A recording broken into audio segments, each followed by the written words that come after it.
ప్రియమైన సహోదరి సహోదరులకు ప్రభు పేట వదనాలు. అందరికీ ప్రేలాడ్. ఈరోజు నేను ప్రత్యేకంగా ఫాస్టర్స్ కొరకు నేను ప్రార్థన చేస్తున్నాను. అదేవిధంగా రేపు జరగబోయే ఆరాధన గురించి నేను ప్రార్థన చేస్తున్నాను. ఆరాధన అంతా కూడా దేవుడికి మహిమ కలిగినట్లు జరిగినట్లు ప్రార్థన చేస్తాను. దయచేసి ఏకీభవించవలసిందిగా కోరుతున్నాను. ప్రియమైన మా పరలోక తండ్రి యేసుక్రీస్తు ప్రభు పరిశుద్ధ నామమును బట్టి మీ సన్నిధికి వస్తున్నాం దేవా. ఈ రాత్రి సమయంలో ఎక్కడైతే 2-3 మీ నామములో కూడి ప్రార్థన చేస్తారో ప్రభా, అక్కడ మీరు ఉంటానో దేవా. మీకు స్తోత్రం తండ్రి. నేను ఈ సమయంలో ప్రత్యేకంగా రేపు జరగబోయే ఆరాధనలో మీరే ప్రభు మహిమపరచుకోండి. ఆ ఆటంకాలన్నీ కూడా తొలగించండి. మీ మహిమార్థమే జరగడానికి సహాయం చేయండి. ఫాస్టర్స్ని దీవించండి. మీ పరిచర్యలో వాడడానికి కృప చూపించండి. బలంగా వాడుకోండి. మీరు అభిషేకించి మీ సేవలో వాడుకోండి.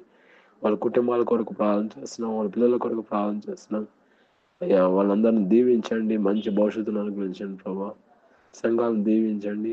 అయ్యా, ప్రత్యేకంగా మీ కృపలో భద్రపరచండి. రేపు జరగబోయే ఆరాధన అంతా కూడా ప్రభా మీరేనైనా మహిమపరచుకోమని, అదేవిధంగా ఈ సమయంలో ఎవరైతే అయ్యా ఈ సమస్య కాకుండా ఏకీభవిస్తున్నారో ప్రతి ఒక్కరిని పేరు పేరునంతను ఆశ్రయించమని ప్రభుని యేసుక్రీస్తు నామములో ప్రార్థన చేస్తున్నాం తండ్రి.